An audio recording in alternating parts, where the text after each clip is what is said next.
10, 9, 8, 7, 6, 5, 4, 3, 2, 1.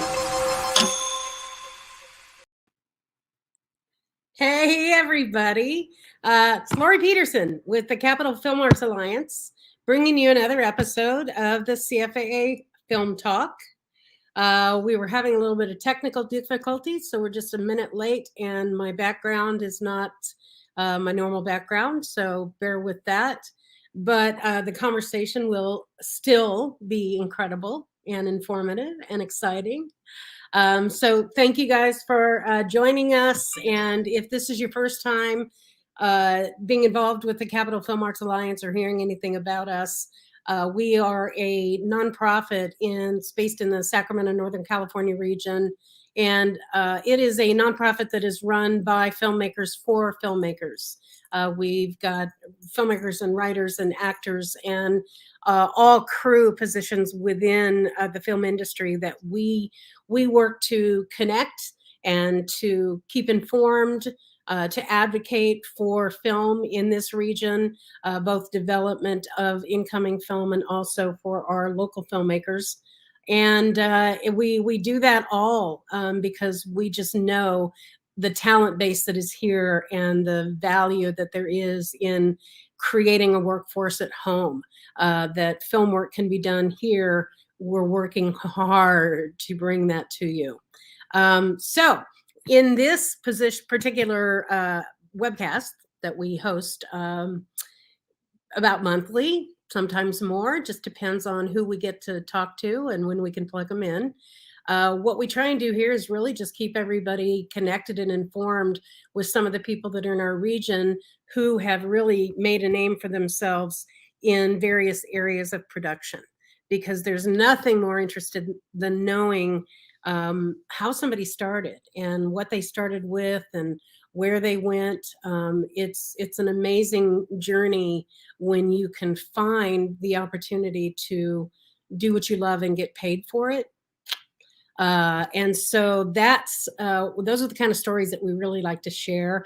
And if the people that we bring to the conversations have a Sacramento connection, all the better. I mean, we really want to know how we can help to mentor and support and answer questions and really address opportunities for people. So introducing you to these people in these webcasts is a great way to do it. On our website, we have a whole archive of all of the past. There's over 24 episodes that we've recorded over the last year and a half. So anybody you might want to learn a little bit more about, you can go there. And in the meantime, the other opportunity through the CFAA that is constant, yay, is our screenwriters group. Our screenwriters group meets via Zoom on a monthly basis. And so the fourth Tuesday, of every month, you can be on that Zoom link with them and work together with other writers and peers to review the works of other writers, to give feedback and input. It's a very creative and very embracing kind of group. So if you're just starting out as a writer, or if you just want some really great peer feedback to improve your work, that's a good place to go. Anyway, the CFAA tonight is, I'm tickled. I'm so excited to introduce Jo Haskin. Jo Haskin, there she is. I was going to say for a couple of minutes. Okay, well, hold on before you say it. So Jo Haskin, let me just tell you, we go back so far. It's really hard because both of us were babies, doing things for the very first time. And to have been able to watch her progress in her career. And again, I mentioned in something recent, not a lot of people know, and a lot of people can appreciate that you had a full-time career, long-term, a 10-year career working at HP. Mm-hmm. And it was in the middle of that high trajectory career that you decided, I'm going to toss this and I'm going to become a filmmaker.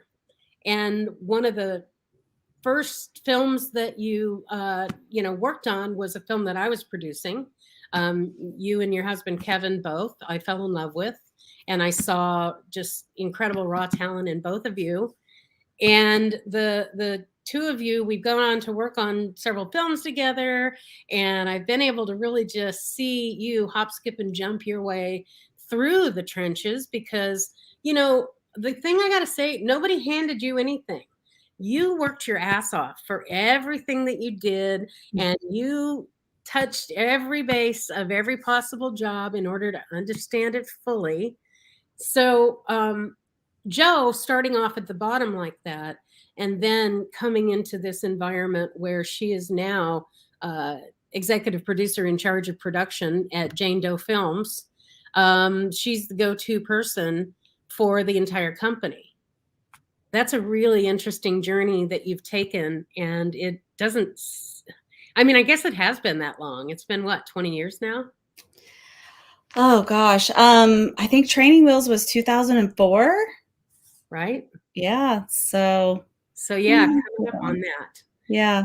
I really, what I want people to understand is from your perspective, when you were, because the industry that we have here in Sacramento is very much, I say hobbyist, and I don't mean that in any derogatory way. I mean it in that most people, because of the lack of the limited production work here, paid production work in Sacramento, really, they've had to have daytime jobs. Some of the best filmmakers I know are working at local TV stations and ad agencies and whatever, in addition to meeting whatever demands and passions they have to create.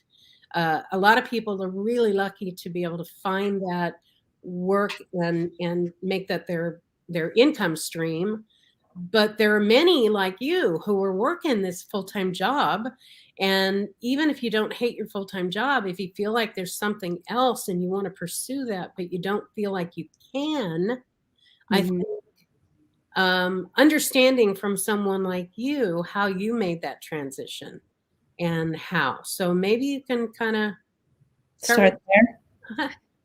Oh gosh. Okay.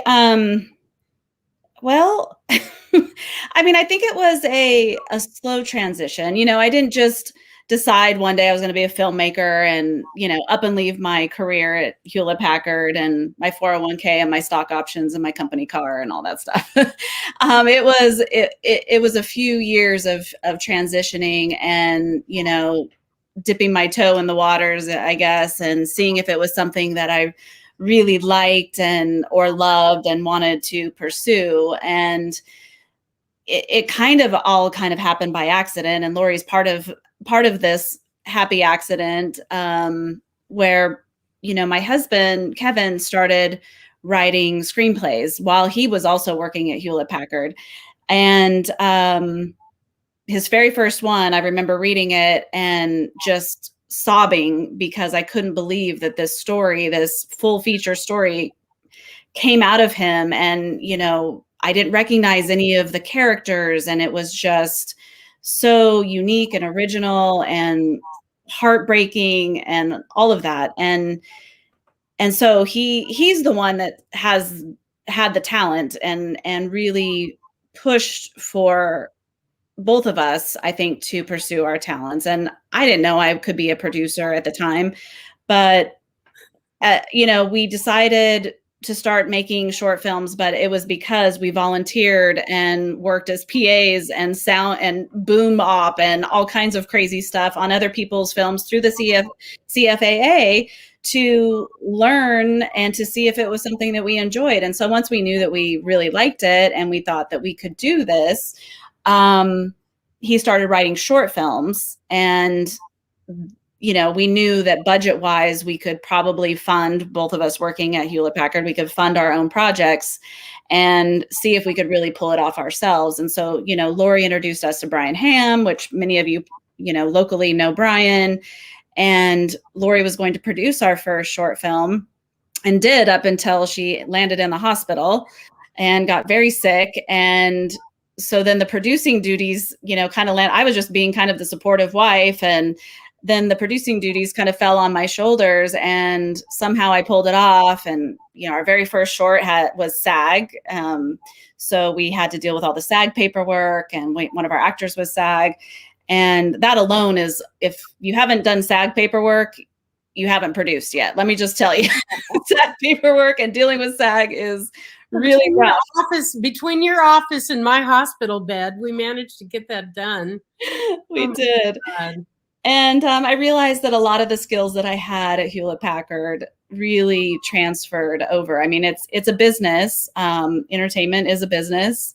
And I was already working in business. So it really did, a lot of the skills transferred very easily into producing. I would even say that I wish I had a business degree now, just because as a producer, you're dealing with a lot of money. You're dealing with,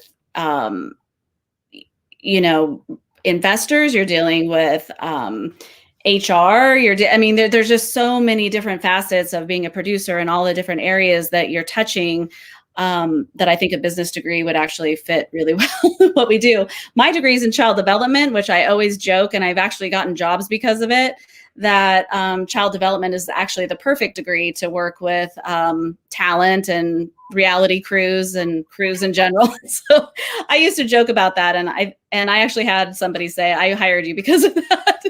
So child development works as well, but business, I think, would be really great in my position as well, at least even in my current position. So I don't know. I don't know if that really answered the question, but so we started doing, you know, short films, and then, you know, the obvious route was, if we really want to make a real go at this, we had to make a feature film. And then that was really the catalyst of pulling all of our resources and all the people we knew in Sacramento. And, you know, to this day, I still owe so many people from Sacramento so much, from, you know, just all the folks that worked on our film, to pull a movie together on the very limited budget that we had. You know, we ended up putting in half of our own money, and then, you know, friends and family and some CFAA people. I mean, everybody just really pulled together to make that movie happen. And, you know, without that, and then we really found out we loved it and had to continue on. And even though, you know, we had a terrible distribution problem with it, because we went with a really bad distributor that really screwed us over. And it's taken 12 years to actually get it out, where people can see it now domestically. So you can see it on Tubi now as of like a week or so ago. So talk for a minute about the film Censored, only because it is on Tubi, and we do want everybody to go there and see it. But the thing that I found really interesting is that, like you, the first script of Kevin's I read made me cry. Mm-hmm. You know, Dandelion, what was it? Days of the Dandelion. Yeah, that's the first script, Days of the Dandelion. Yes. And the next script he wrote made me cry. And then the script that we shot at my parents' house made me cry. Mm-hmm. And then he comes up with Censored. I'm like, where is this evil coming from? Yeah. So talk a little bit about the vein of that and how you ended up there. Well, you know, we were going by what other people say you should do, you know, and a lot of people said that the way to break in is to do a horror film. They're cheap. You don't have to have, you know, huge name stars in it. And, you know, that's what was kind of the catalyst of Censored, really. And then I always joke that that Kevin is a Gemini. So I always joke that the evil twin is the one that wrote that script and wrote Rogue River. So the evil twin came out on that one. Because again, he is the world's sweetest guy. Yes. So you never would expect that kind of twisted evil. And then you managed to get Robert Pickard in that film.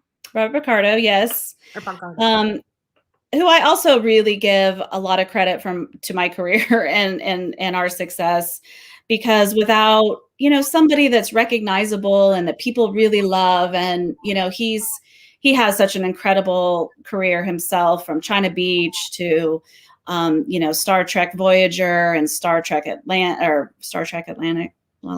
I don't know. I'm getting it mixed up now. But especially from Voyager, playing the Doctor, so many Star Trek fans know him and love him. And for somebody with his acting chops, he went to Yale, and he's just an amazing person. And, for us at that level to say yes to our project, we were, just thrilled. And he's been really supportive over the years. I stayed in his guest house when I was working on a project down, here in LA. And I think I was there for several weeks. I mean, he just opened his home to me, and, we became friends, and he really helped me get to that next level by just being a kind human being,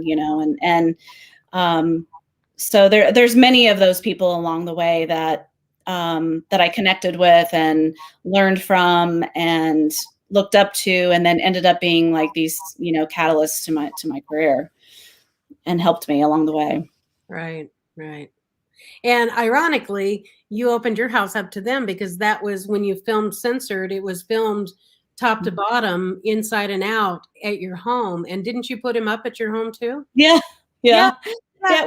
We were roommates, and he was, he was down for that, which was really funny. He wrote a little note afterwards, saying how much he liked, what did he call it? Something along the lines of, it felt to him like it was camp, like he went away to camp, and that he really enjoyed, the whole process and being there. And, I think it was helpful for him to be in the sets, or he could visit the sets and, walk out of his bedroom and he's in makeup. He didn't have to travel for the majority of the time that we were filming. And yeah, that was crazy. That was a crazy. Imagine that you're an actor, and you're kind of, you're pretty jaded, you're seasoned, you've seen it all. And then you end up in this, hometown, where everybody's really doing it because they just want to do it together. Yeah. There's not money and points. Yeah, it wasn't about the money. I tell you that. He did not make any money on this. And so it wasn't about the money. It was about, I think, a few things. Like, his daughters were teenagers at the time, and they really wanted him to do a horror film. They're horror fans. And was that his first one? It was his first one. And he did The Howling, which was Joe Dante, I believe. I might be wrong about that, but he hadn't starred in a horror film, and he had not been the lead in any film. He has done a lot of television, but he was not a lead in a feature film.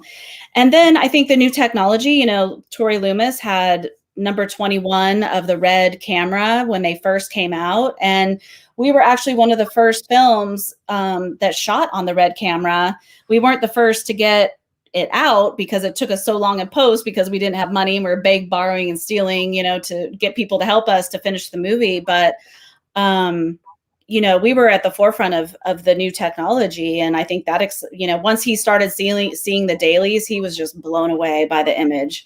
And how did you, Jack had a question. How'd you go about contacting him? Good question. So one of our co-producer, Eric Manser, he used to work for Lawrence Mark here in LA, and he had some casting connections. And so Jeffrey Pissarro ended up being our casting director. Again, really pulling a lot of favors. Originally, we were looking at people like Eric Roberts and, some folks like that. And I give Jeff Pissarro a lot of credit for really pushing Robert, because,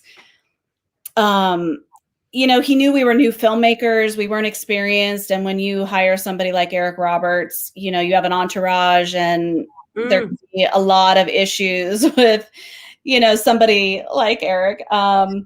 So he gave us somebody very kind and gentle and loving, and it was a wonderful experience. So, I love Jeff for that, for steering us towards the right fit for us.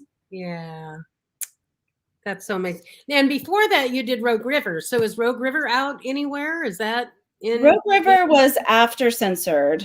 after? You're right. You're right. Yeah, we did that in 2009. You know, I haven't looked in a really long time to see where you can find. I mean, we're going back 2009 when we made it. I think it came out through Lionsgate in 2010, somewhere in there. It was available at Walmart at one point. It was so long ago. It was on DVD. So that was the height of distribution at one point. If your film was available at Walmart, yeah, and then you had a Netflix deal or Showtime or HBO, that was the best you could possibly do. Yes. Never saw 1 penny from that film. Oh, doesn't that figure? Yeah. Yes.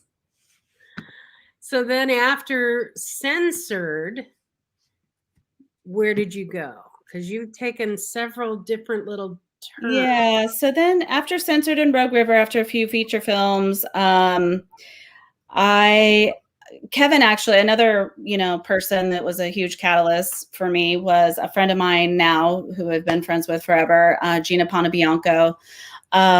Kevin, and I'm not even sure, I'd have to ask him how they connected. It's probably on some like crazy website for, Mandy.com or who knows. I don't know what it was, but she somehow got a hold of one of his scripts, and I'm not sure how they connected, but, he came down and met with her, and she optioned his script, and she wanted to produce it.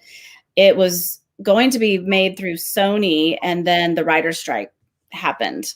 And so that film never was made, but we connected. And when he first met Gina, he was like, oh my gosh, Joe, you're going to just love her. You two are the same height, the same, just so much in common. Your A-type personalities, you go. She's hilarious. You're just going to love her. I do. And she introduced me to Ricky Schroeder. So Gina had worked with him in the past, or they were going to do a film in the past that never happened, but he reached out to her. He had a family film that he was doing that he wrote. His daughter was going to star in, and his whole family was going to be in it. And she just called me one day because we had done a couple shorts together and we were working on different projects. And she's like, I don't know what you're doing right now, but I'm going to be producing, this movie. Would you be interested in coming down and coordinating for me? And just, it's no money. We'll have a lot of fun. It's Ricky Schroeder and his family's really lovely. And, we'll just have a good time. It's like, I'm in. Yeah. Just Ricky, no more. So we produced that film together. I coordinated with her. We had an amazing shoot. It was a huge success for them. Again, the amount of money that he had to make it, he funded it himself, directed it. His daughter starred along with him in the film. We had stunts. We had horses. I mean, we shot on this huge ranch. We shot on the ranch where they filmed Little House on the Prairie. It was just a lot of fun. And what's that? It was a short film? No. It was a feature. Oh, it was a feature. I was like, that's a lot of cool resources for sure. Yeah, no, it was called it ended up being called Our Wild Hearts, and it was distributed through the Hallmark Channel. So it was a Hallmark film. It's very sweet, very family oriented. And around that same time, he was also working on another project called Starting Strong. And Ricky's company, Ricky Schroeder Productions, had a government contract, a GSA contract. And he got a contract with the Army to do recruiting type videos for the U.S. Army. And so they had asked him to come up with a concept, kind of a new concept to help recruit. And it ended up being a reality-based show where we took somebody that was interested in joining the Army, and we literally threw them in the Army in a specific job, what they call an MOS. We threw them in a job, whether it was we did combat medic. We did animal handler, we did vet tech, we did forward observers, we did medevac. I mean, you name it. We did 36 different jobs. It's kind of like dirty jobs in a way. Yeah. And then at the end of the week, they would train with real soldiers. They had mentors, they had battle buddies, they did real live trainings, grenades, going up in helicopters, tanks, you name it. And at the end of the week, they would decide whether they'd like to join or not. So we had a host, and I directed in the second and third season. Well, let me. I'm jumping ahead, but while I'm doing Wild Hearts, our Wild Hearts, the Starting Strong show is gearing up. There was another whole team working on that show, and he asked me if they asked me after the film if I would want to continue on and work on these reality shows. And I'd never done reality shows before. I had no idea what I was doing at all. But they saw my value in the film and figured I could do it. So I did it. And I was promoted, that season. It was a really long process. I think I worked on that show for about 9 months, the first season. And so throughout that season, I started as the production coordinator, and then I think I was the coordinating producer at the end of it.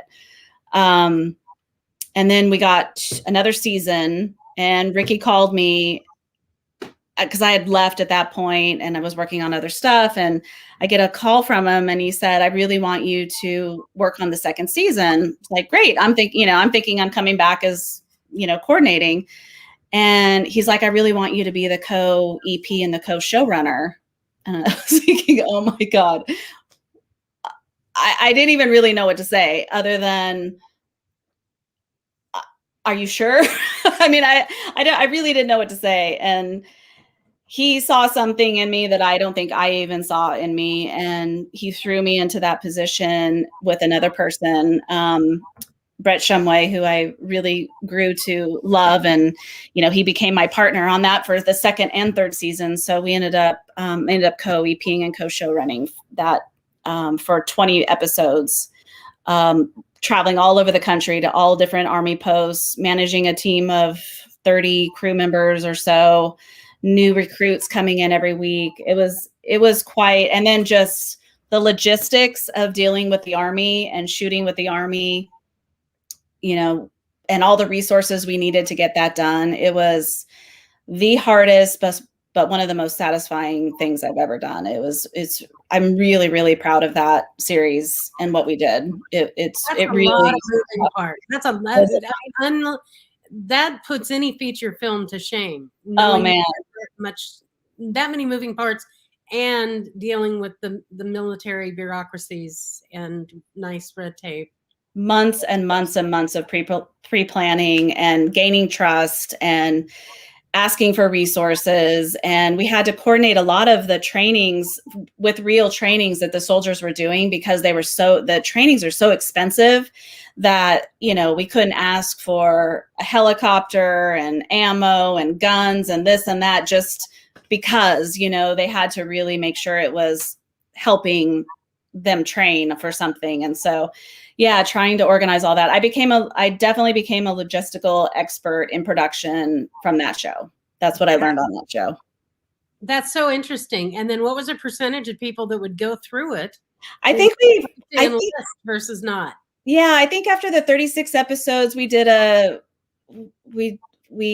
broke it all down. And because sometimes it took several years for the kids to join, some of them were, really young, and maybe they went to college first. And so a few years afterwards, we kind of looked into seeing, how many actually joined. I think it was 60-40 is what we ended up with.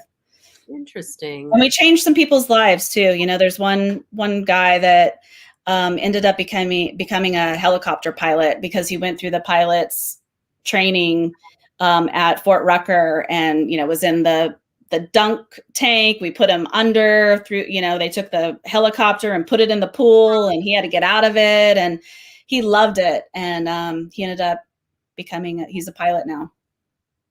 Wow. That's so cool. Yeah. That's neat when you can look back and see how you were able to not only do your job, but then touch somebody and mean something in a different way. Yes. And I'm a reality fan, so I am always curious about. So reality took you down other roads too. You did that, and then where'd you go from there? I don't have, I'm not, it's been so long that I have a hard time like remembering, what was next. And it's also kind of a blur when you're working that hard and that many hours, you tend to forget. But I ended up working on Treehouse Masters. Yeah, the ones that really stood out to me. Yeah, the first season of Treehouse Masters I worked on, and that I got, from another friend. And, the one thing I can say is just relationships are so important in this business, and just building those relationships. And that's how I would say I got the majority of the jobs that I got, was just because of working with somebody and putting the hours in and putting the time in and working for free and working on other people's projects and gaining that experience. And when you're in the trenches with people and you do a good job, people remember that, and so Treehouse Masters was with a line producer that I had worked with on another project that started and stopped. And I brought him on a project. He was coordinating, and I think I was the production manager. And then he ended up being the line producer, and I became the production manager on Treehouse Masters. And I just knew that was going to be a huge hit. I just knew that their lives were going to change, and that was going to be a multi-season show, because he was so, Pete Nelson is so dynamic, and his team is so dynamic, and what they do is so incredible.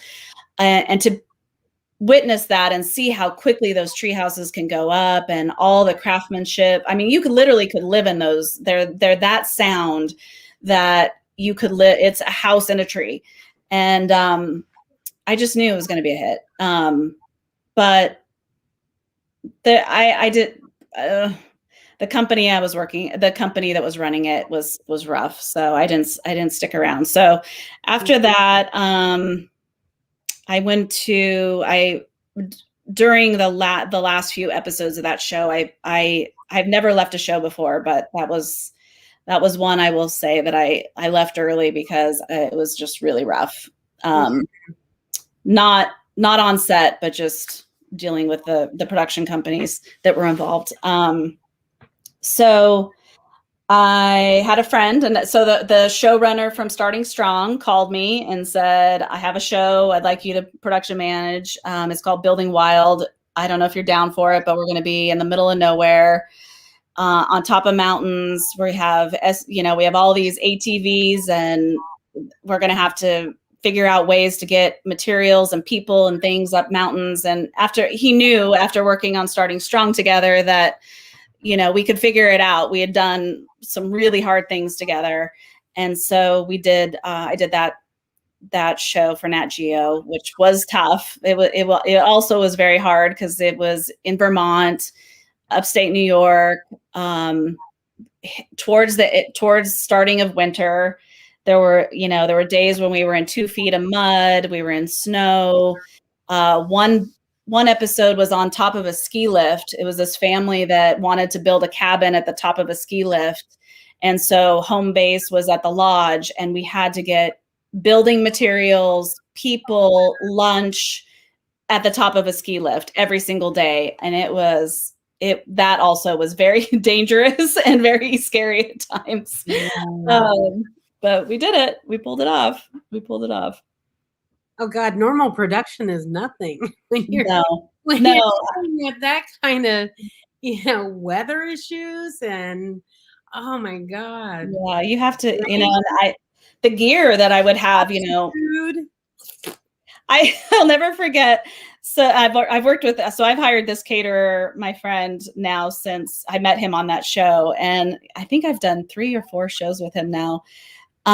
Because again, when you see somebody that just figures things out and makes things happen, they're so valuable to your day, to your week, to your people that you're feeding.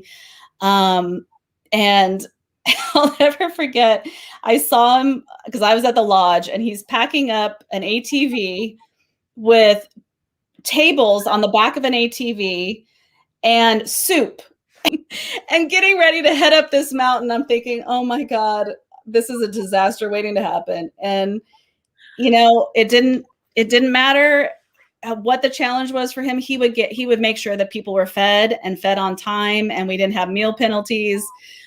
It was unbelievable. It was unbelievable what he pulled off. And he had a little oven. He would make fresh bread every day for everybody because it was so cold. And so he'd make fresh bread. It was hilarious. Wow. But, he was the caterer on Rush. So that was, you know, it's probably been 10 years in between. And then he also was the caterer on Duck Dynasty when I did Duck Dynasty as well. Yeah. Yeah. How interesting was that? Because you came into that not at the beginning, but at the tail end. Yeah, that was the only job that I've ever gotten that I don't know how I got it. I don't know how they got my resume. I don't know if somebody referred me. Even the owner of the company called me. And the line producer that had finished the last season was leaving, didn't want to do the last season. And yeah, I got a call out of the blue, and Kevin actually thought it was a joke. He's like, are you sure this is for real? Like, and I said, because they called me, I think it was like on a Friday or something. He called me, basically hired me over the phone. I never met him in person, didn't do, you know, a Zoom. I don't even know if that was a thing then. And we talked on the phone, and he said, basically, you're hired. Can you be in Louisiana on Tuesday? And then Kevin was like, this is a joke. Like, do you even know this person? Like, how do you know a person on the phone? Like, if this is really for real? And I'm like, I really don't. I have no idea how I got my information. But I was in Louisiana on Tuesday and they had an apartment for me. And, you know, I got a hold of the production manager. They sent me my travel information, and I ended up in Louisiana a couple days later. And you never heard anything more about how that got to you? Yeah, he said, I don't know how we got your information. Your resume just ended up on my desk. So he did. Yeah. Yeah. So that was a lot of fun. That was the closest I've been to scripted, to doing something scripted, as in I'm going to ask you about that. Television. It's a scripted show. I mean, we had scripts, we knew what we were doing ahead of time. We had a props team, we had art direction, we had, you know, makeup and hair and the whole 9 yards. So yeah, it's very scripted. They're very good at improvising and, you know, playing their parts and spinning stuff and into their own voice and things like that. But that was a lot of fun. That whole family is just really great to work with. Pranksters. Willie is a prankster. It was really a great time. And that was their very last season, right? Yeah. That must have been really bittersweet. It was. Outside of Survivor, I mean, there was no other reality show that was capturing that much attention anywhere. Yeah. It was big there for a while. I mean, they couldn't go, you know, it was tough for them to move around their town where they lived. It was tough. Yeah. But from what I see, they're all doing really well. And I think as a family, they just decided it was time. And, but I think there might be a reboot or something. I think they might be coming back. I think I saw something recently. So I don't know. We'll see. I'd be pushing that a little bit more, but yeah. Yeah. So did you learn enough through doing reality to realize you don't ever want to do it again? Or is that just now in your back pocket? And if the opportunity, and stuff like through Jane Doe, where you're at now, what's your premise of, you know, approach and content? Is it all narrative? Is it all documentary? Is it, you know, what kind of content are you guys looking to? Yeah. So just stepping back a bit. So then after starting strong with Ricky, he started getting into documentaries. So he went to Afghanistan with our connection, or his connection with the Army and a lot of the generals and people we were working with. He really wanted to go out to Afghanistan and document what was happening there. And he pushed really hard to do that, and he got full access and was embedded in the Army in Afghanistan with a couple of other camera people. So while we were finishing up the 3rd season of Starting Strong, he was in Afghanistan shooting for a doc that he wanted to do. So that ended up becoming the Fighting Season, which was on AT&T's audience channel. And so I really wasn't directly connected with that one because we were so focused on Starting Strong. But then after that, it was such a success on the audience channel that they wanted more. They wanted more docs from us.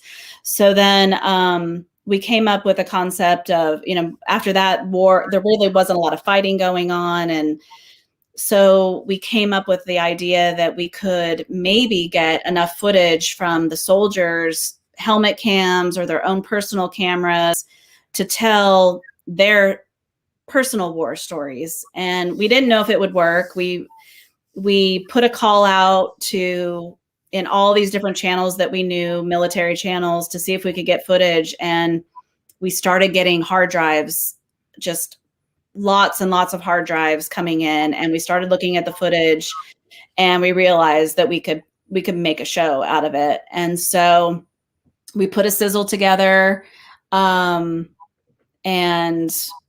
we sold that show to the audience channel. It was a 6-part series. And that also was really an amazing project for me because I was the co-EP on that. So and the line producer. So I was creative and also, still on the business side of things, and managing the budget and things like that. But I had the opportunity to be really creative and give my input on cuts and sit in the edit bay and listen to music and do all of the creative things that I really enjoy, but then, still had my hand in the budget. And it turned out really, really well. And I'm still in contact with a lot of the soldiers and vets that we interviewed during that time. Obviously, what's happening in Afghanistan right now is really hard for them and hard for a lot of us that have spent so much time telling these stories, and seeing what's happening in the world today. It's challenging for them, really questioning, why they were there in the first place. And so if you have a chance, that's I'll have to put a link, or maybe I could put a link up. You can definitely see My Fighting Season. That's called My Fighting Season. And then we did another documentary on Syria, the war in Syria, called The Volunteers, which is free on YouTube. So if you just search The Volunteers, it's a 2-part series. It's really hard. It's a tough subject, but it's about these 5 guys that came together. River Rainbow Haig is one of the main people in the documentary. He's also one of the guys that went to Afghanistan with Ricky. They started talking about where can we go next? Where can we shine a light in the world that needs some light, and to let people know what's happening in Syria. So he literally packed up a bag and went there with his camera, not knowing what he was going to see, what he was going to capture. He ended up hooking up with this small medical team. There was a couple of guys from the US, a German, Australian, and they ended up becoming the first combat medic team for the Syrian army. So they had no medical support at all. And they kept pushing, we want to come on the front lines with you. We want to help you. We want to help the Syrian people. So they were helping, the people that were getting hurt in between the fire. And it's just a really incredible story about these 5 guys and what they went through to help people there. So I think it's worth a watch. It's Wow. tough at times, but it's really, really incredible story. That sounds incredible. And the Fighting Season is available on where? Volunteers on YouTube. Fighting Season is where? Yeah, the Fighting Season. I'm not sure if the Fighting Season's available on YouTube as well, but let me. I'll have to. I think it's on. Okay, Steve can probably find it too and post it. Okay. We'll put links out to any of those that you might be interested in catching up. We'll have to start a whole list of links to Joe's career and all of the content. Because what's more exciting than anything is, like, as an independent filmmaker, it's rare when you can find your own clips. Now not so much, because we do have YouTube and we all have our own YouTube channels. But 10 years ago, what we're producing, we're not seeing on YouTube with the prevalency as what we are now. So to be able to know you can actually find your content, so many years after you've made it, is truly a joy. And honestly, one of the things that I learned, I think at one point I thought of filmmaking as very like now, you got to do it now. You got to get it done now. It only matters now. And the filmmaker that I was working for at the time, Larry Meisterich, which many of you know, I was visiting him in New York one time, and he said, check this out. And he started showing me all of these movies that are on all of these cable stations that I've watched my whole life, more than once. And he just starts telling me, look what year this was made. Look what year this was made. Look what year. And he looks at me and goes, whatever you're making today can be around forever. It's true. So it really made me kind of approach from a different way, realizing that even if you don't see the audience today, that doesn't mean the audience can't find it tomorrow if your topic in your film is relevant. So, absolutely. Yeah. And I think my fighting season is very relevant right now, for people to understand what our soldiers went through there, in Afghanistan. So I hope you guys will check it out. Yeah. Yeah. So God, that's like, I know. Reality. What's that? That's like reality. You start dealing shit with war and people dying, and that's not, Survivor and people not getting enough rice. That is beyond reality. I have to say, there were times when our editors and our producers, including myself, would come into the office and say, I couldn't stop dreaming about, these children or these people that we were seeing hurt. And, it definitely, when you are watching the same clips over and over and over again, it really does get into your subconscious, and it affects you, and I guess that can kind of lead to, Jane Doe Films, formerly Chain Camera Pictures, that I'm currently, working at.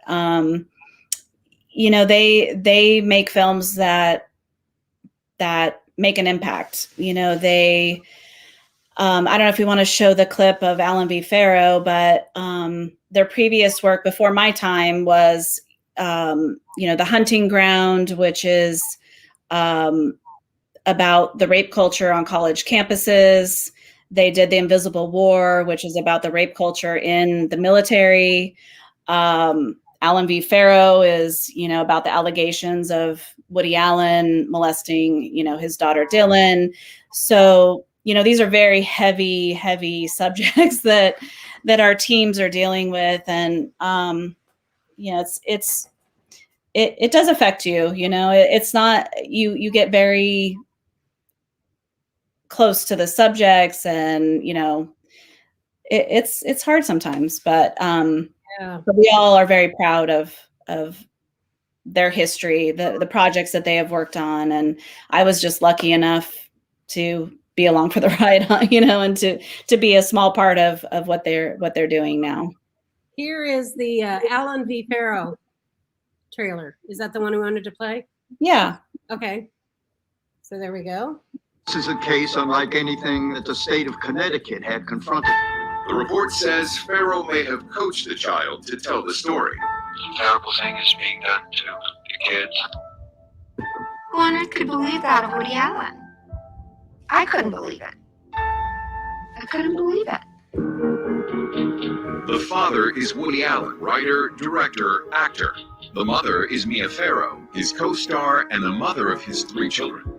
I want to make sure that we're not talking about some type of a Hollywood relationship that's just gone bad. State police confirmed that they are investigating the director. Ellen denies child abuse. Woody gave a press conference, and our jaws dropped. No matter what you think you know, it's just the tip of the iceberg.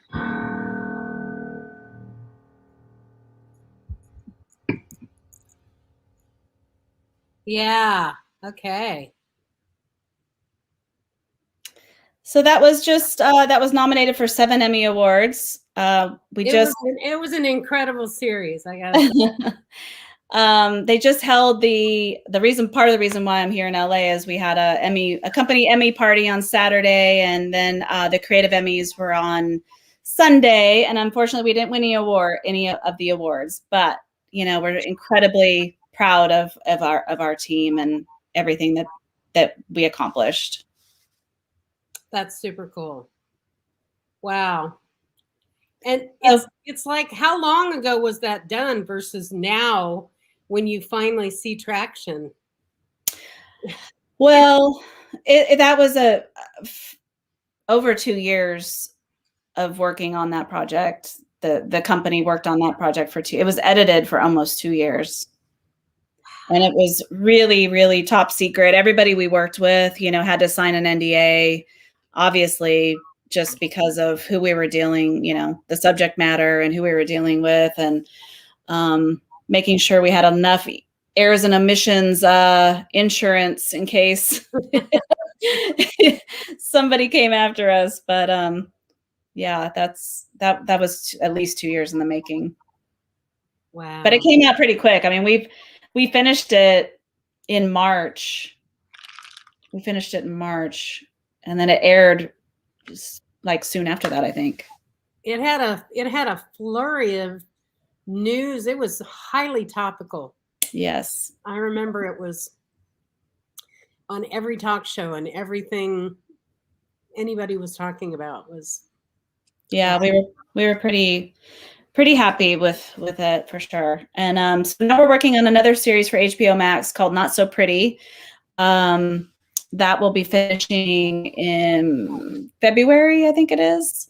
And that's about the effects of all of our beauty products that we put all over our body. So we have an episode on nail, an episode on hair and skin. And so Not So Pretty is in the making right now. Wow. We'll have to do another webcast when we have that done, and we'll wipe all of our makeup clean. I switched to all natural. So supposedly there's not anything bad in my makeup that I'm currently using. I just want what will cover up the bad stuff, and I don't think that deeply about where it's coming from. But wait a minute, that's on sale? I'll take it. Yeah. And then right before I joined Jane Doe Films in March of, I guess it was February of 2020. So that was kind of interesting.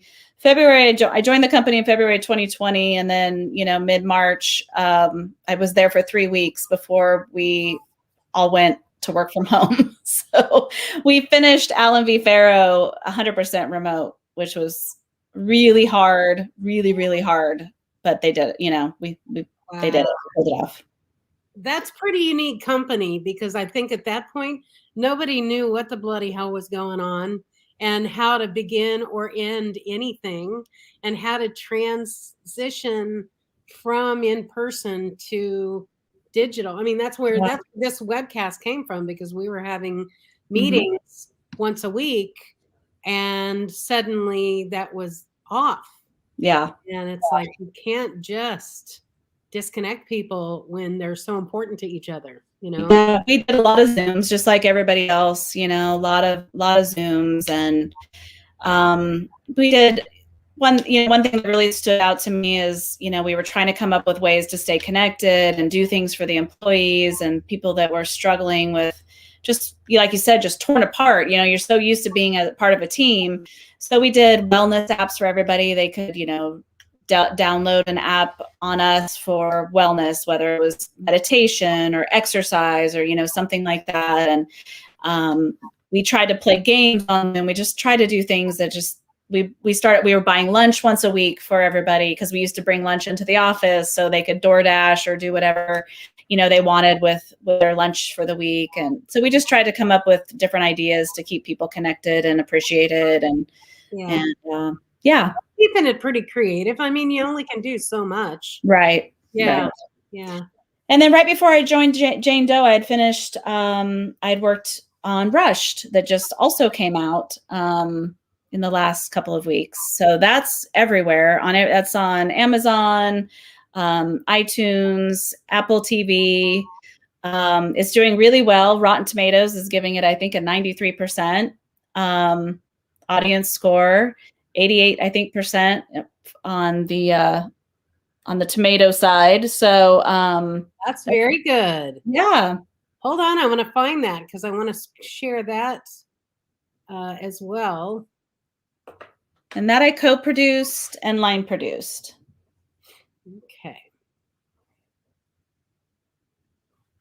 Here we are. Yeah. Hi, Mom. Before you rush out the door, class, listen to me. I want you to say that pledge thing one more time, hon. Because you gotta know it cold. Louder! Forever. If you practice it tonight, you'll be like, thank God Mom had me say it today. Let's party, huh? We're gonna take a shot. Eyes out, baby. Take a shots over here. Yeah, I think he's good.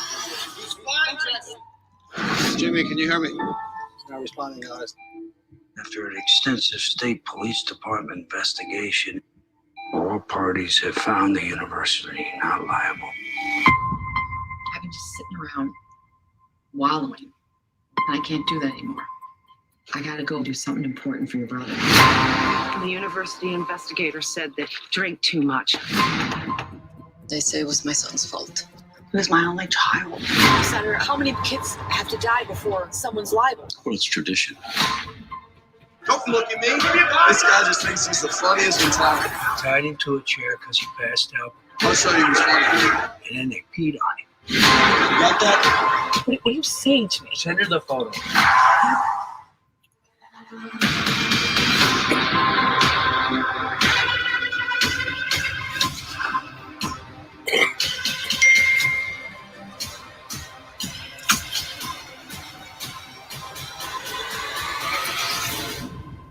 How you doing?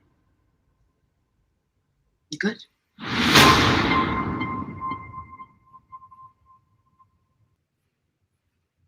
Wow. Okay, that looks pretty amazing. That has some really incredible talent, Siobhan Fallon Hogan, many of you may recognize her as the bus driver from Forrest Gump, and she was in Men in Black. She always plays the friend, the sister, she's started out on Saturday Night Live. She's an incredible comedic actress. And when she sent me the script to read, I was I've always seen her in comedies. And so I'm expecting this comedic script, and it starts out very light, but it very quickly turns dark. And I was like, wow, I was really surprised. And it was really cool to see her in this role, and she's phenomenal in it. And she also played, she was also Elaine's roommate on Seinfeld, which I love her character. I don't know if anybody remembers her from that, but she was just hilarious on Seinfeld. But she's one of those actors that can be joking, laughing, producing, rewriting. And then the minute the camera is turned on, she's in character. She's really incredible.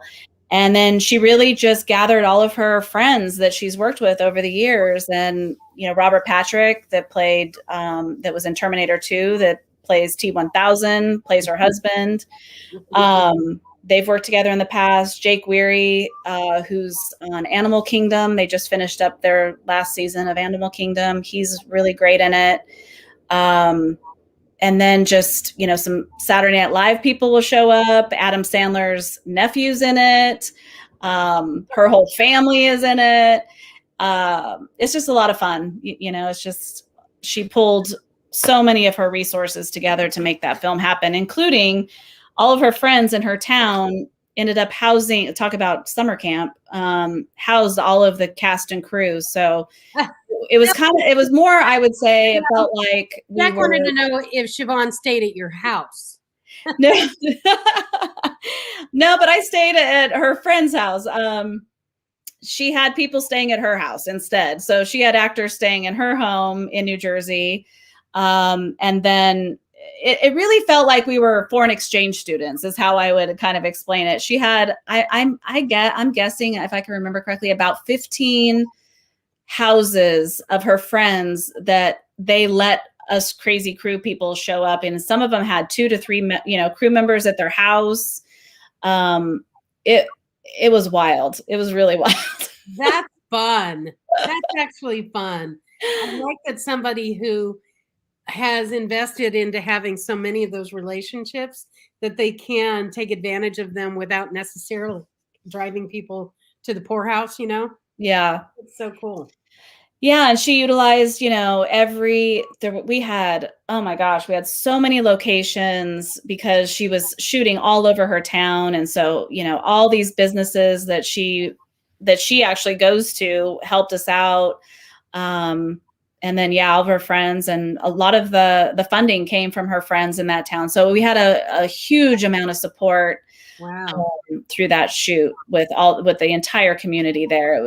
It was really, really fun, how much they supported us. And she wrote herself? Yeah, she wrote it and produced it along with, a few others, and I co-produced it. And then she starred in it. Wow. That's amazing to have yourself that poured into something and then have it completed. How's it doing on Amazon so far? Do you know? I don't know. I'm not sure. And then what is the status? We were talking about arranging some kind of a screening locally. Are you still trying to do that? I would really like to, but I ended up getting really busy at work, and so I kind of stopped driving it. But I don't know. I don't know if that's going to happen or not. So what are you working on now? What's the project that you can't tell anybody about that you can just tell me?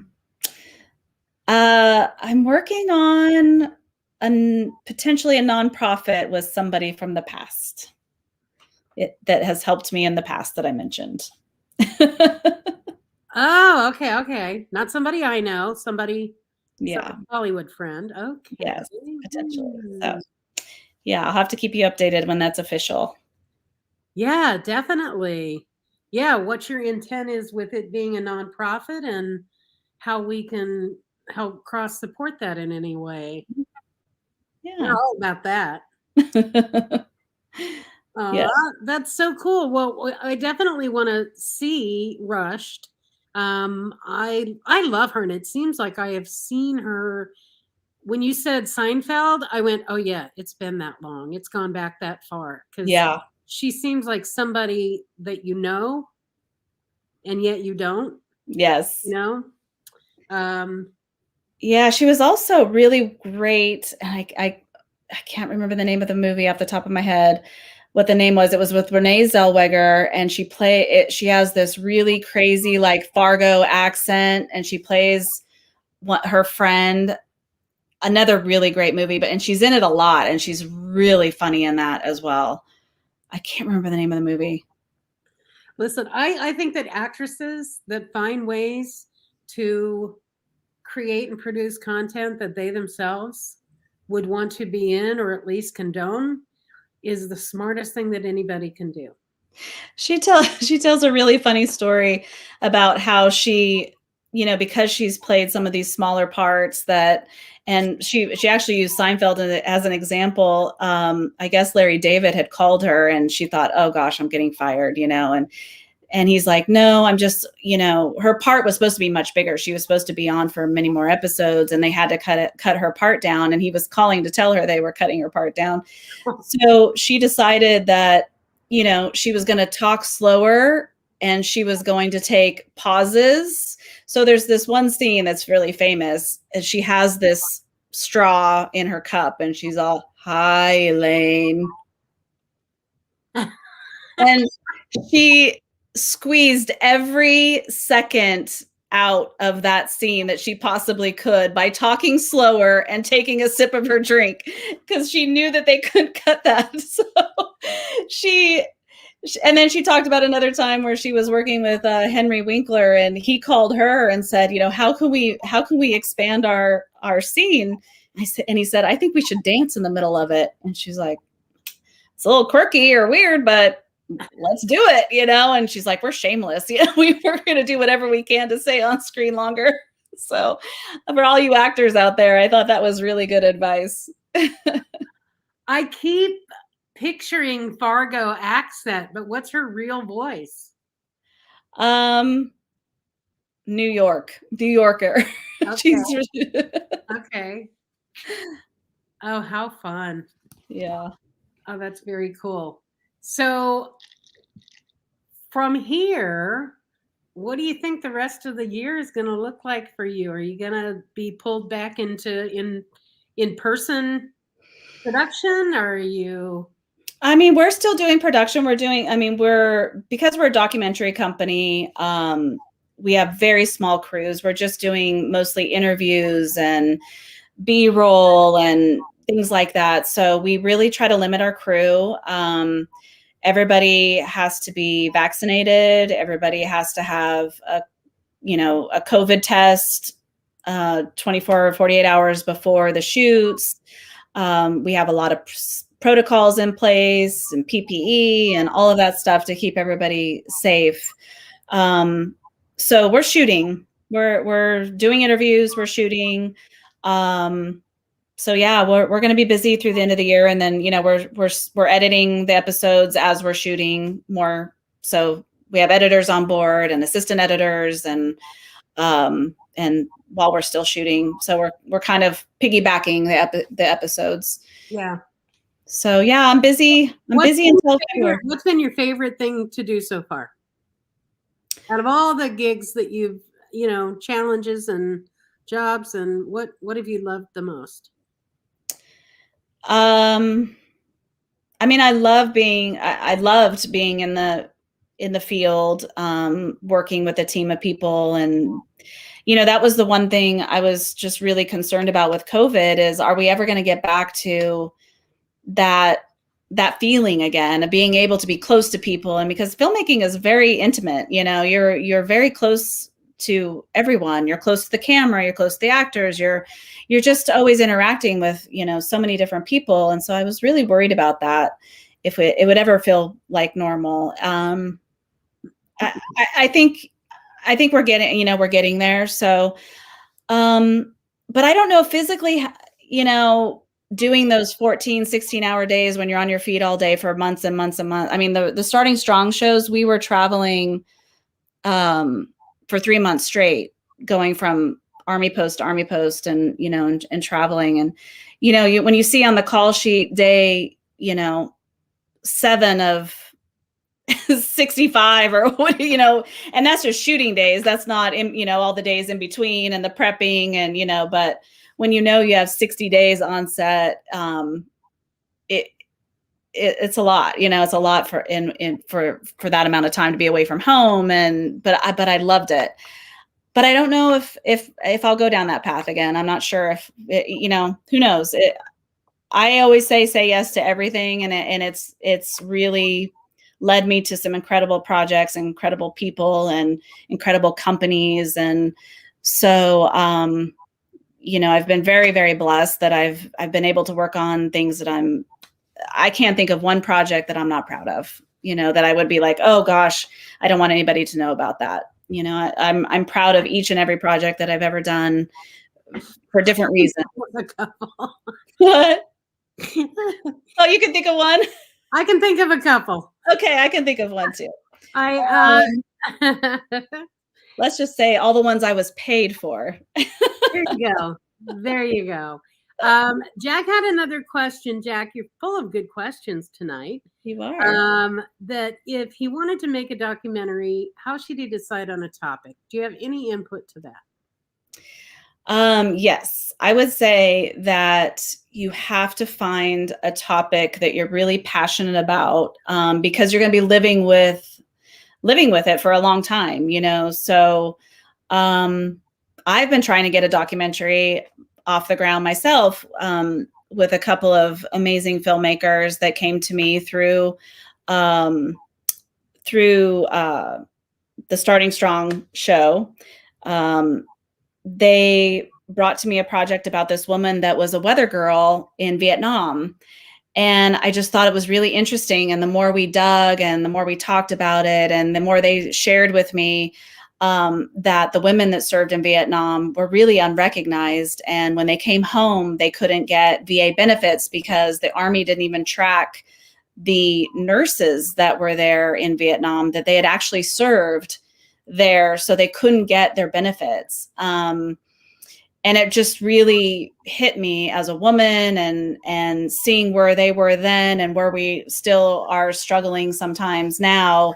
I just thought it was very timely, and I've been working on that project, trying to get off probably three years, maybe even longer, and interviewing the women, and cutting a sizzle and working on pitch decks and things like that. So I would say, if you're trying to decide on a topic, it just has to be something that you are really passionate about, or that maybe it's not the subject, but maybe it's what the impact of that documentary can do or be in this world. Like, for example, the hunting ground, it changed legislation and the way things are happening on college campuses. So maybe you want to change something. And so then you can back into what kind of documentary you can use for that catalyst of change.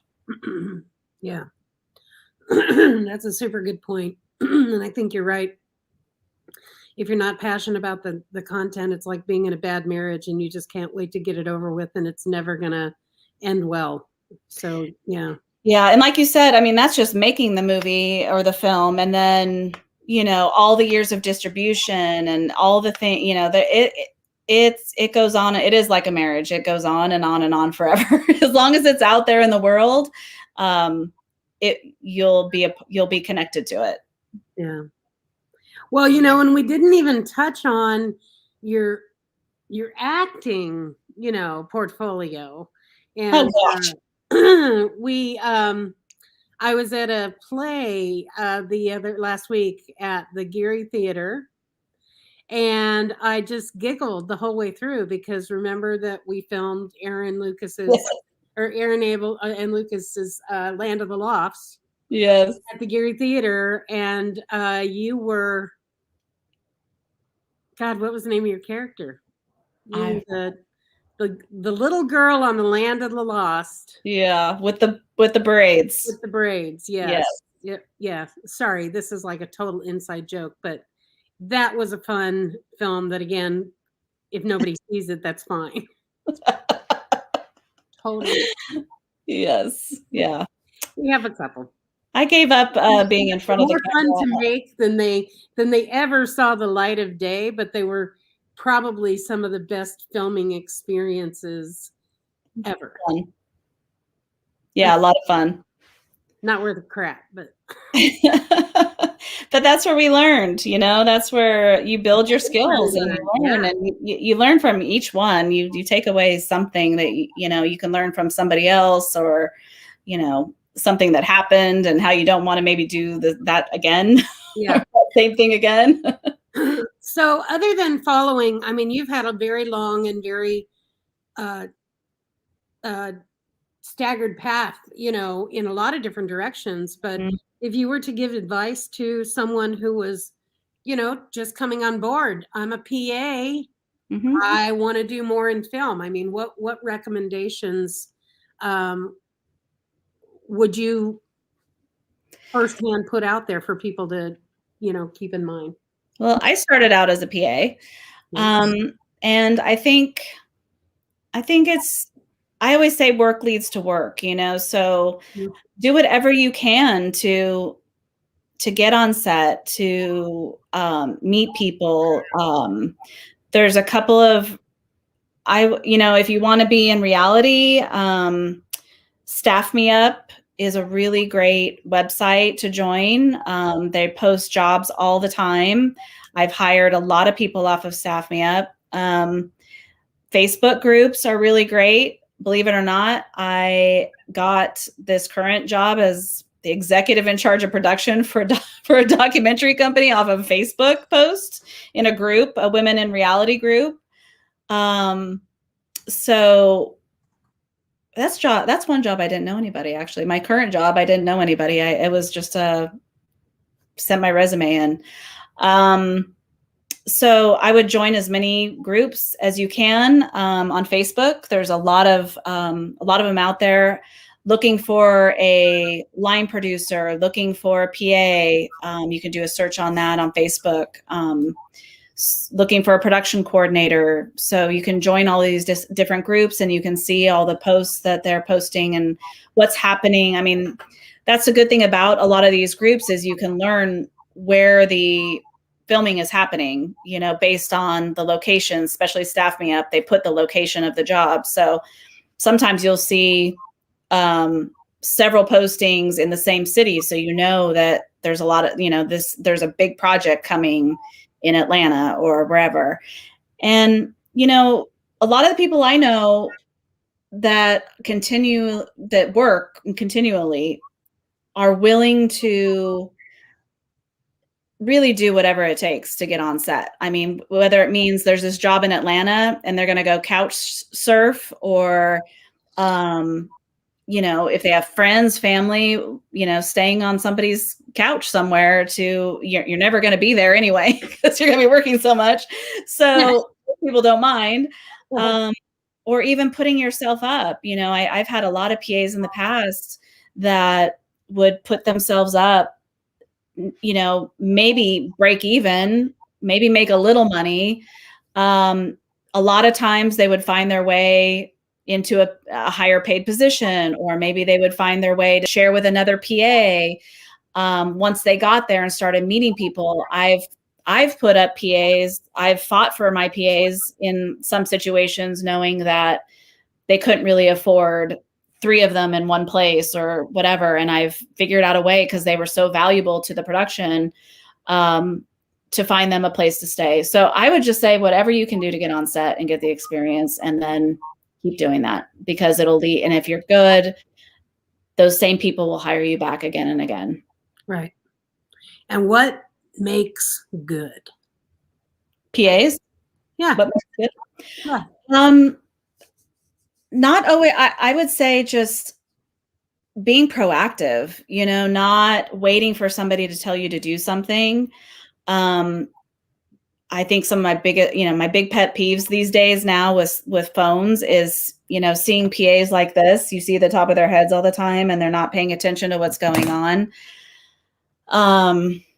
You got to put your phone away. You got to be, paying attention. If you're on lockup, how are you going to see if somebody's stealing people's stuff if you're like this the whole time?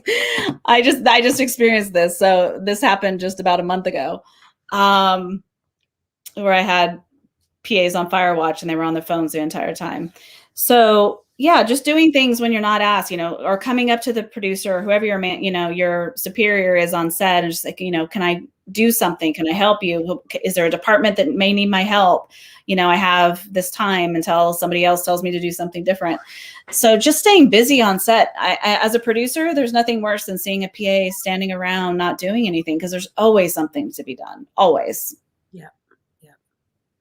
Yeah, we're having a lot of conversation about the education of PAs and how we can make sure that anybody who shoots in Sacramento that hires a PA gets a PA that is only going to add to the perfect experience of shooting here. And that's not easy, You don't know what you don't know. So we got to find some ways to get people educated, and we'll probably pull you into some of that, because we have some ideas coming forth. So that'll be something all of you will need to keep track of is, if you truly want to break in and you want to know the best way to do it, following the advice that Joe has given you, following the advice that so many of our speakers really have been able to share, and that's how important every single position on a film set is. There's not any throwaways, you know. No. And in sometimes the lowest paid positions, the lowliest positions are by far the most important. It's so true.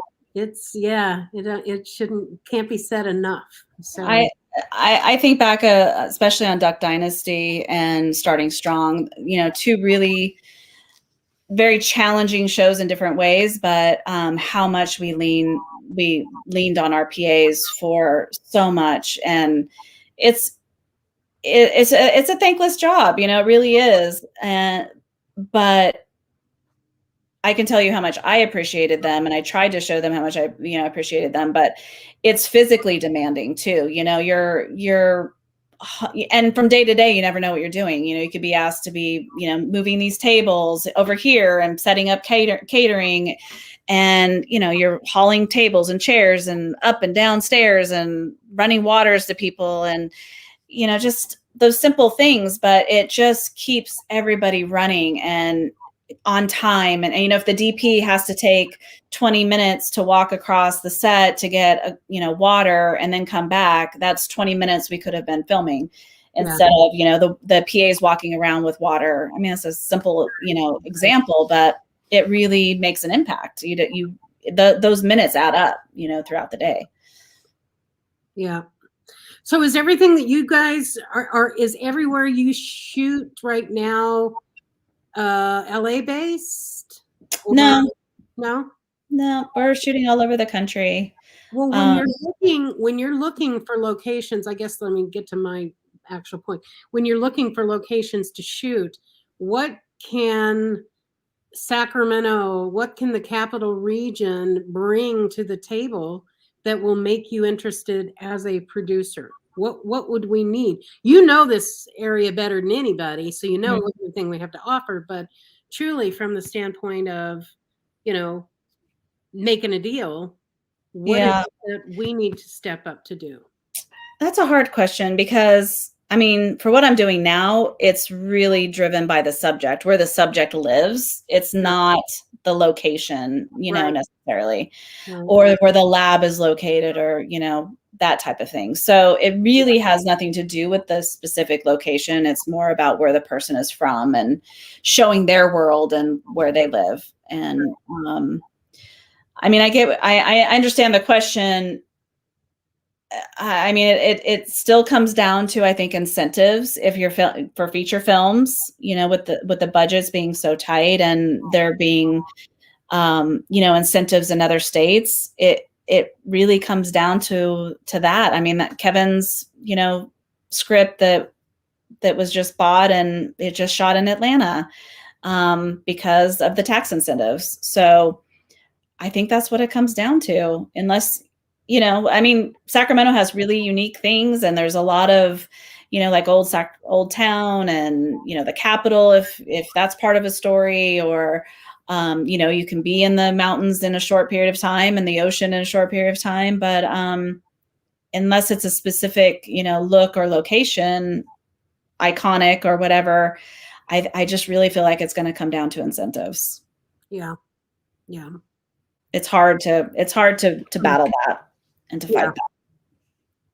That's true. And that's part of, I mean, you know, we're part of a state incentive package that is difficult at best. And on top of that, locally, you know, we're just starting to break some ground in having, you know, our own film office, our own dedicated film office in Sacramento.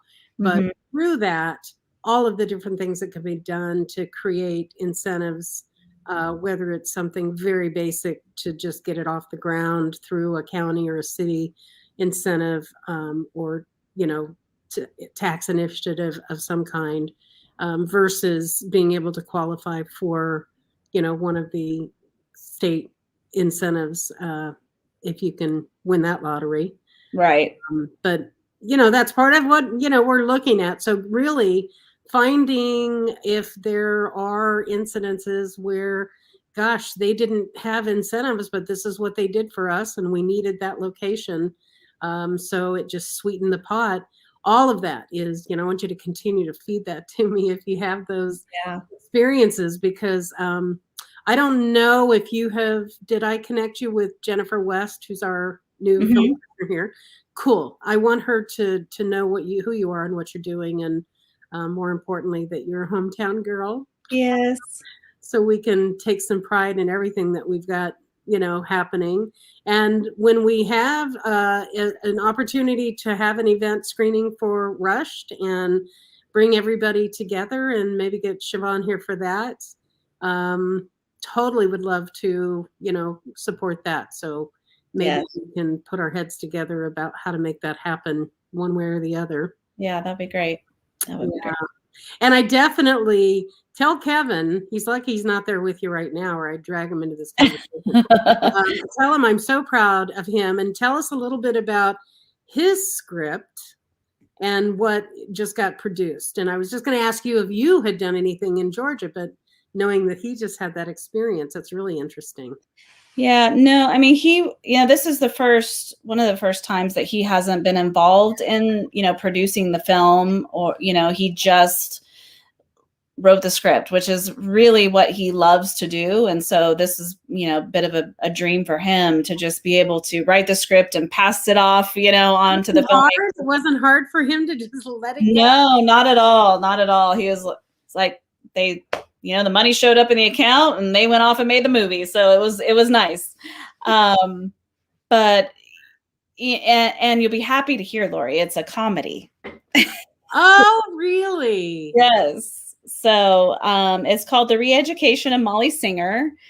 And it's about this young lawyer that is struggling at work. Her boss is about ready to fire her. And she makes a deal with her that if she goes back to college to help her son become, I guess, more popular or be able to navigate college, that she'll be able to keep her job. So she goes back to college, and there's all these shenanigans that happen. And it has some really great people in it.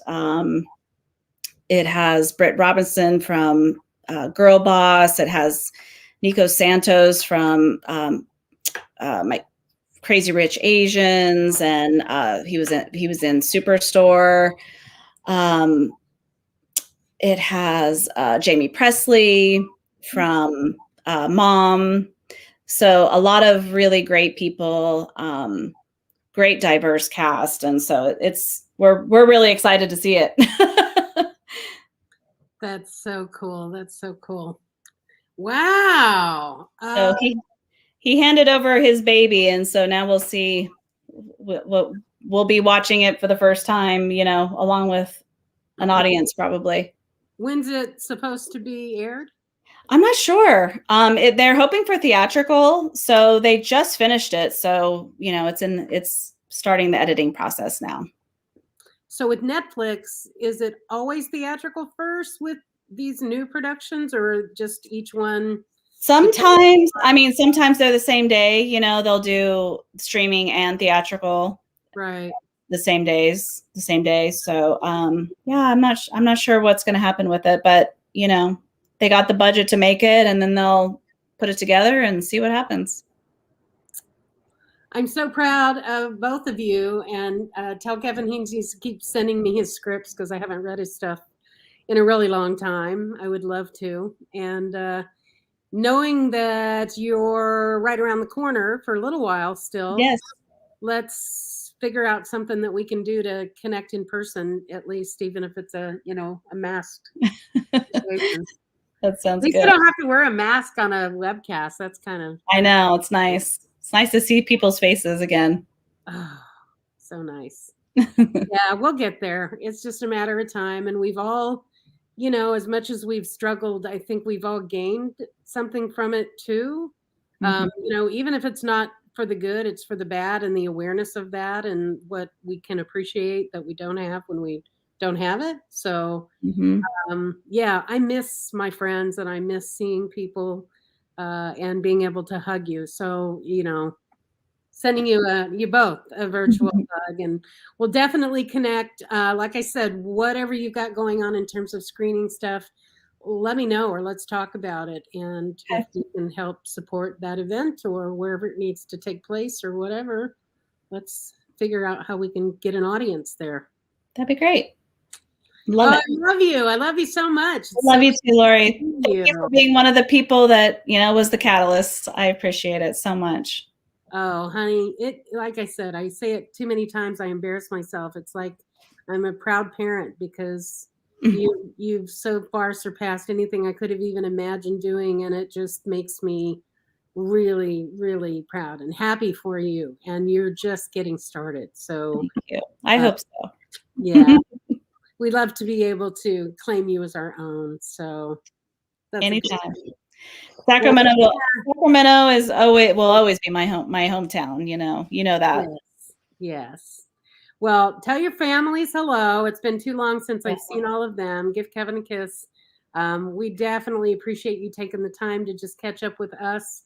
Not like it will let you ever get away from catching up with us. So thank you for sharing it, and then we'll catch up on a personal level again here real soon. That sounds great. Thank you so much for having me. Thank you. And I wanted to make sure everybody else knows on October 12th, so a month from now, basically, we have a webcast scheduled with Raul Gonzo, who's an incredible filmmaker.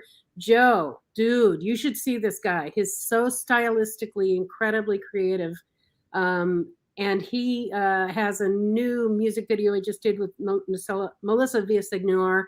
And so many other things going on in his life. So we're going to learn more about that on October 12th. In the meantime, this will be on our website. So if you want to review it, share it, or see what you missed, you'll be able to find that on the CFAA website and on our YouTube channel here real soon.